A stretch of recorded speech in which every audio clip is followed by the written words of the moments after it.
Thanks for joining us. This is Live with Miami's Community News. And this is David Gindy from Fun Camps. All right. Of course. Thank you for being here. Yes. We're going to do a little commercial break here for a second. We want to thank Greg Nissan down in Palmetto Bay. Thank you for sponsoring that. And also University Credit Union, Michael Welch over there. So thanks, guys, for helping this happen. So let's talk about camps. Okay. This year. Right. And let's look what the last year has been, meaning the last 12, 14 months. Sure. And what's going on this year to help protect the kids. Absolutely. Well, last year, unfortunately, with everything going on and all the unknowns, we weren't really able to operate. This year, we're back, and we're very excited about that. The University of Miami has told us we can come back, and it is our 32nd year. So I guess with an asterisk on when you say, you mean you've been doing this for 32 years? 32 years. Of course, it was an asterisk on the 31 year, the Yes. 31st year. So for 32 years, we've been at the U of M. And, I'm just so excited that we're able to come back and do our thing as far as the programming. So last year, everybody was disappointed that weren't those get-togethers. So when the parents call you now, are they excited that they finally have a place that they could take their kiddies? Well, very much so. It's interesting that U of M, I mean, we're also in Pinecrest at the Pinecrest Community Center, and we have other locations too outside of this area.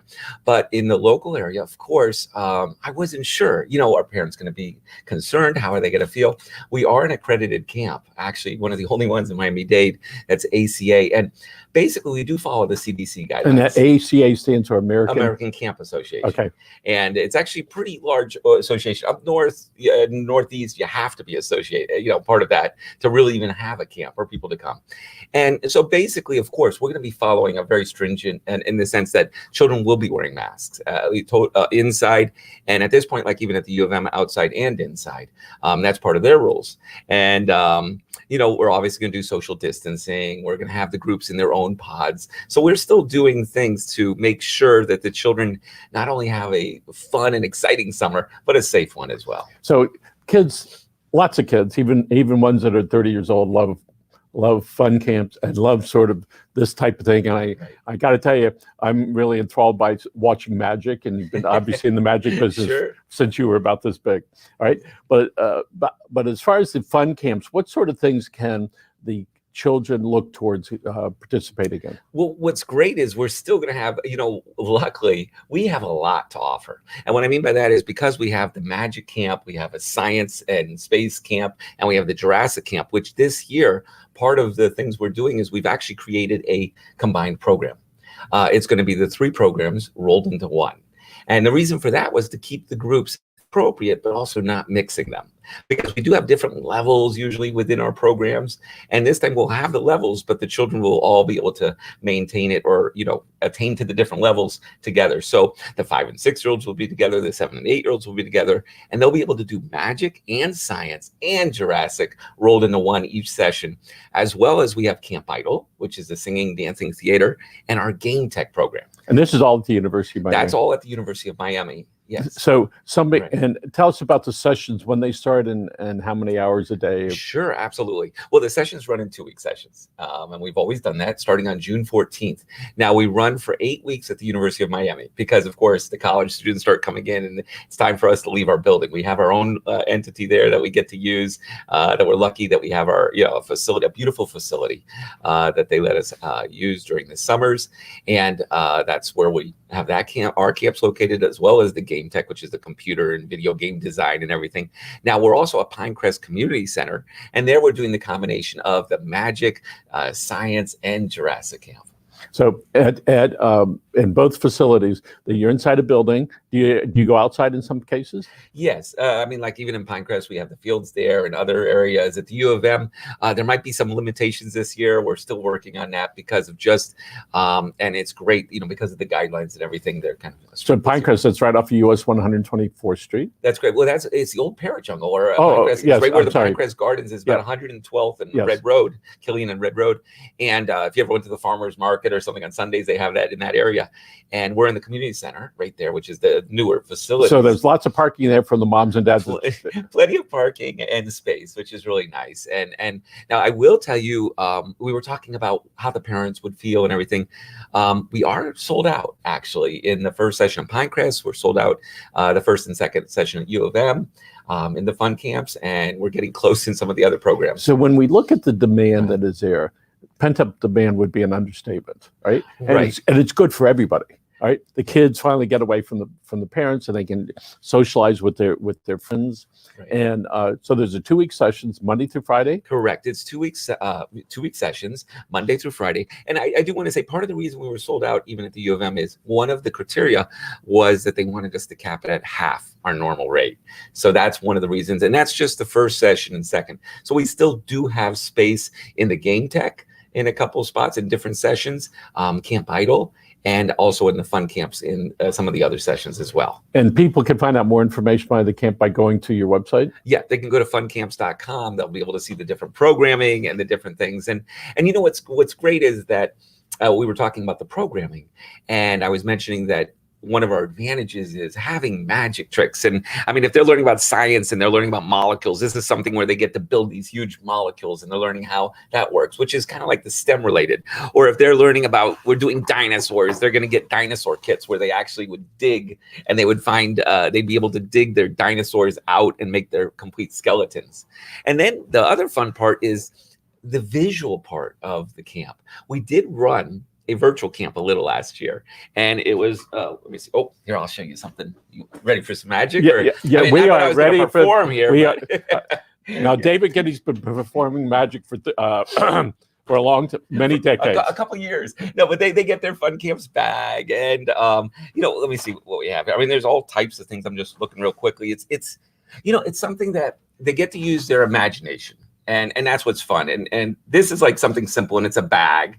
And you'd actually be able to say, oh, my mom was cooking eggs, or she was making eggs, and she couldn't find one to have the she couldn't find her egg to be able to cook my omelet or something like that. And then with a little wave of their hand, when they go like that, all of a sudden it would look like it would appear. Oh, no, he just did it. No, he did it right here, folks. No, these are the ones where they would just look like they disappear. But I'm sitting right next to him. I have no clue how he did that. This is an easy trick. I mean, they're all, you have to remember that it's move this over a little bit. Move it over here. I'm digging into the bag to see what we have. Oh, here, I'll show you. You don't have a bird in there, do you? Well, it's funny you should say that. No, I wouldn't do that. I know, Michael also is in the birds with the parrots and things. But, one of the things is some of the parents are like, well, this is, this costs money to go to camp or something like that. And we could do something as simple as they would actually have a wallet, let's say, and we'd say they could take a quarter or they could take $1 or whatever. And they put it in this little wallet. And every one of our tricks, it's not the magic trick itself. We tell them it's the presentation. It's what they're going to do. And right now, I think the social aspect of the camp and the social aspect of being able to communicate and also being around other children and people, with everything that we've been through is been watch closely, fantastic. Folks. Well, they would put $1 in there. Okay. It's something really simple. And they would say, remember, they have to come up with a magic word. I mean, do you have a magic word? Abracadabra. Oh, that's a good one. I mean, it's a classic, but it's a good one. So you can just tap it like that. He's the best. There you go. And you go like, when you'd open it up, voila. No, it went from $1 to $20. Wait a second. You're right. You did. Oh my God. Yeah, you made it at $20. Up close and personal. But and then you say, I guess it's a way of them making money. We teach them how to keep it too. No, but there's a little of everything. I mean, there's tricks that we use mentalism, and then there's science, like we were talking about, and it's what's exciting is the reason I can go so many different tangents or ways here is that we've done a combined program. So instead, they're not just going to be learning magic. They're going to be doing science, or they're going to be doing the dinosaurs, or they're going to be doing, this looks like a top, right? Well, this is a gyroscope. And a gyroscope, of course, it spins on axis. And so there's different things we can teach. We're going to teach about, you got the North Pole or the South Pole. You also are going to show them how, when they pull it, and here, let's see, make some room there. Of course, it's going to spin on its axis like the Earth would. But there's something else, which is we're also going to talk about centripetal force, which is when if you put it on your hand, it'll actually go on. But here, Michael, take it and pick it up. Go ahead and turn your hand. Do you feel something pushing against you? Yeah, absolutely. That's centripetal force. So they're learning some scientific methods, but they're having fun while they're doing it, which is what's really important and what makes it exciting. And of course, this bag is full of those types of things of there, voila. And then, of course, they'll have races and see who can go the longest and everything. But these are just some of the things every day they're going to be learning either science, or they're going to be doing magic, or they're going to be learning about the dinosaurs. And they're going to be active participants. It's just not just not observing. Well, they get the material that they get to take home with them and put in their bag. And so every day it's hands-on and they have fun, and it makes them more engaged. So here's my question. When they go home with that little wallet, they say, Dad, give me $20. Right. Put the $20 in, they open like that, and there's $1. They can give the dad back $1. Yeah, exactly. Right? And they made $19 on it. You're 100. Well, we do want to teach them young. I'm thinking instead of fun camp, it'd be funds camp, right? And in a way that they can. No, but yes, that's a valuable skill too, to learn how to make money.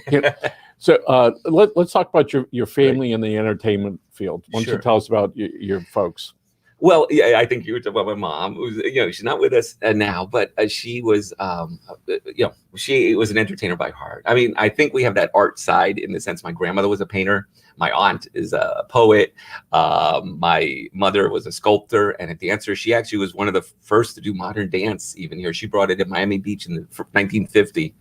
She worked with Martha Graham. I taught her. She was one of the students. So she... So I think that creative side probably kind of came. So the way I remember your mother very fondly, she would also do routines with Queen Elizabeth. Right. Well, as she got old, she always looked like Queen Elizabeth. Yes, and she would be doing like this. She'd be driving down the street. If I remember right, I think I remember her sitting on a convertible at some event, maybe here in South Miami. You're right. Wow, what a memory. That's actually a long time ago. I'll tell you what happened. Miami Herald actually had done a lookalike, like who could look the most like the Queen. They sent her to England actually to meet the Queen. Now the Queen didn't meet her, but it was like she got a whole trip and everything, because that's how much she looked like her. She even went to the Kentucky Derby to meet the Queen when she was here at that time. And they were going to do a segment on the Tonight Show. So she's a. When did you start doing magic? I started doing magic when I was 7 years old. And I loved it. And I was lucky that, I guess my mom being the entertainer side, I met a great magician named Ricciardi at the time. And he kind of brought me on and said, do you want to perform on stage? I remember I was only 7. And I was like, okay. And I was doing illusions already. I was on the stage at 7, 8 years old at the Conover Hotel, 1976 in Miami Beach. And from then, of course, I kind of got hooked on it, and I was doing magic. And then I even was making money doing it. I would do it for children. Now, interesting enough, I still have the paperwork, and it says I will do magic for children up to age 8, because I didn't want to have children older than me. I was a little nervous that that might not be a good thing at the time. So when you started doing it at 7, right? That's when did you start thinking about doing it before you ever did? When did you studying and watching? Well, I think it's like a lot of children, especially, they get a magic kit. And I got a magic kit and I just really enjoyed it. But I was lucky that someone kind of took me on and showed me more. And that's why, I went to college. I went to University of Florida and everything. When I came back, and I was still doing magic. I worked, all over doing magic on cruise ships and everything else. And I said, I think I want to create a program where children would learn the art of magic and the communications. And we did. We grew quite well. And from there, I added the Jurassic Camp, and then the Space and Rocket Camp, which we also have, and then the Amazing Science Camp, and then Camp Idol, and then it was Game Tech, which has already been 17 years. We've been doing the computer and game design. So let's talk about, there you are, young boy, and somebody took you on and helped you and was a mentor for many years. And so here you are 50 years later, still talking about that experience. Almost 50. Almost 50. I'm sorry. Right? Talking about that relationship that you had. Somebody said, hey, I'm going to take you out here. Let's go do that. So there you are. And your folks, when they said, you're going to go out, age 7, you're going to go on stage and do that. Yeah, my mom was all, I mean, I have pictures, but unfortunately back then we didn't have the technology we have today. And you can see I'm on stage, the lighting, because you're taking photos for, so, but it was exciting. And you have that anxiety, I mean, the energy, but on the other hand, it was exciting. And that's what I think got me hooked. People clapped. And here we are still performing. Here we are, yeah. So those little kids that are going to be in your camp, right? some of those that this will live with them their entire lives when they I- do these tricks. I can tell you that I have heard that. Well, interesting enough, I've had children of the children who've gone to my camp since it's 32 years. I've had the children of the children. I haven't had the grandchildren yet. Can we take this stuff? So yeah, here, let me take this off the way too. But but you're 100% right that I have heard from past campers that they used the magic even to this day. Now, they've used it as doctors, as pediatricians with their patients. They've used it as lawyers because they're doing case, they're in front of a jury, and just some of the things they learned, they said, I still used it. I even remember someone who did quite well. He actually worked with me, and he ended up becoming like vice president of Touchstone Films. And he said the reason he got the job was when he was interviewing, he noticed that the person who was interviewing him had something about magic, like IBM, which is International Brotherhood of Magicians, on the back of his desk. And he brought it up, and then that conversation happened. He did a trick or two, and he felt that that's how he he got that job. Yeah. That's amazing. And you never know when you can call on that. Well, you never know how it works, because it's not that I'm expecting everybody to become magicians and David Copperfield. And the same thing with the game tech or the science. We've had people that went to MIT and other places, because it's that whatever we do, even if it's dinosaurs, I don't know if any paleontologists have happened, but I think it's sparking that light, that interest. You don't know when it's going to happen or how it's going to happen. And that's what happens to children, especially at these ages. We know when we see things and we hear things and we feel things that there's dynamics in your body that occur, all right? And you have the hormones that start pumping up. Wow, how do they do that? Right. And so that certainly opens up the brain to be able to absorb more stuff. Absolutely. So have you seen young boys and girls watch it, as somebody's teaching, and then sometime during that they say, okay, I'm going to stand up and I'm going to do it? Absolutely. We encourage that. And it's interesting because even in the magic, or even in the computers, whatever it is, in magic, we used to have, and I'm sure we still do, but we had a number of chess champions. And you're like, why a chess champion? National chess champions would love magic. And I think it's that analytical side too. It's not just, it's how it's done. How does that work? Why do people believe that's happening?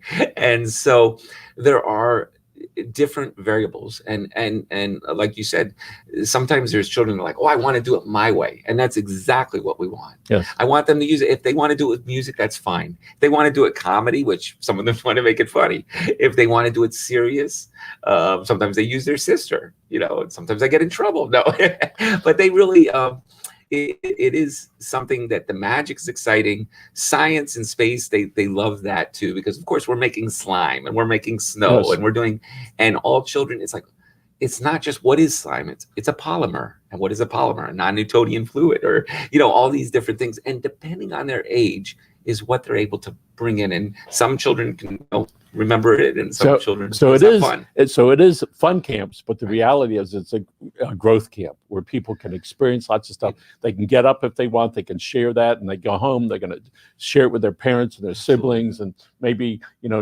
come fall when they're in school, they're going to, let me show you this trick. Absolutely. So, I feel you're 100% right. That it's more than the camp too. I have known a number, now this for sure is a number of friendships that started in the camp, and now they're in their late 20s or 30s and they're still friends. And to me, it's like, it's kind of exciting. Yes. It's because, like you said, we run the camp in the summer, but it's really nice to know that people have made those relationships and things that they've been able to keep, because that's everything, I think. Again, our guest today is David Gindy from Fun Camps. Look him up all over the internet, and give him a call if you like. And David's available by phone. He'll tell you all about the camps. David, thank you so much. You're doing wonderful things and helping create the future. Thank you so much for having me. And I hope everybody has a fantastic summer this summer. Howard, thank you so much for producing the show. Folks, have a good day.